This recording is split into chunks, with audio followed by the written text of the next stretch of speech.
আসসালামু আলাইকুম রহমতুল্লাহি ওবরকাতুহু। সম্মানিত দর্শক, গতকালকে ঢাকাতে একটি প্রোগ্রাম হয়েছে, যেই প্রোগ্রামটির নাম দেওয়া হয়েছে শানে সাহাবা।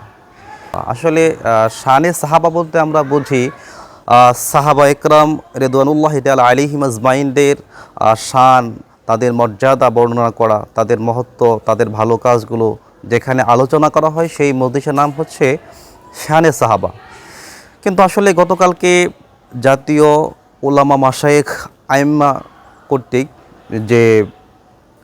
যেই সম্মেলনটি হয়েছে, এটির নাম শানে সাহাবা না দিয়ে এটির নাম দেওয়া দরকার ছিল গীবত চর্চা অথবা কবিরা গুনাহ চর্চা কনফারেন্স। এটা দিলে তাদের যে কার্যক্রম বা তাদের যে বক্তব্য, সেটার সাথে খুব ভালো মিলে যেত। শানে সাহাবার নাম করে গতকালকে যে প্রোগ্রামটি হয়েছে, এই প্রোগ্রামটির মধ্যে অসংখ্য মিথ্যাচার করা হয়েছে। কিভাবে তারা মিথ্যাচার করেছে, এই সবগুলো জবাব ইনশাল্লাহ দেওয়া হবে। আমি আজকের একজন বক্তার বক্তব্য দিয়ে আজকে আমি আমার এই ভিডিওটি শুরু করতে চাই। তো আমরা শুরুতেই একটু তার বক্তব্যটি শুনে নেই। আবুল কালাম আজাদ বাশার এটা জাহেল মুরাক্কাবে গায়রে মুফিদ। আল্লাহ তাআলা যেন আমাদের আবুল কালাম আজাদ বাশার ভাইকে একটু ইলম দান করেন। সবচেয়ে মজার বিষয় হলো, আজকে মুফতি রিজওয়ান রফিকি, আমি তাকে কল করেছিলাম। তো আমার কল পেয়ে সে কোনো সদুত্তর না দিয়ে তিনি খুব সুকৌশলে এড়িয়ে গেলেন এবং আমাকে কোনো ধরনের জবাব তিনি তার পক্ষ থেকে দেননি। আমি তাকে কল করে আজকে জিজ্ঞাসা করলাম যে গতকালকে আপনারা যে প্রোগ্রাম করেছেন, এই প্রোগ্রামটির নাম তো দিয়েছেন শানে সাহাবা।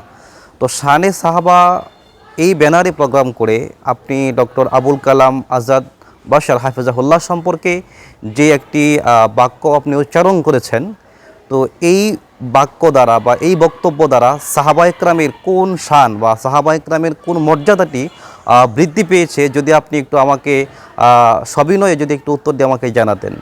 তো আসলে বেচারা আমার এই প্রশ্ন পাওয়ার পরে তিনি অত্যন্ত সুকৌশলে কেটে গেলেন এবং এটার কোনো জবাব তিনি দিতে পারেননি।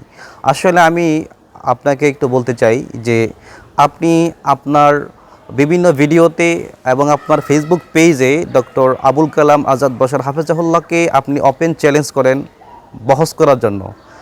আসলে আপনাকে একটু ভাবা উচিত যে আপনি আসলে কি তার সমকক্ষ কিনা। তো উনি তো ডক্টরেট, তো উনি ডিবেট করবে আরেকজন ডক্টরেটের সাথে। তো ওনার পদমর্যাদা, ওনার সামাজিক অবস্থান আর আপনার সামাজিক অবস্থান তো এক নয়।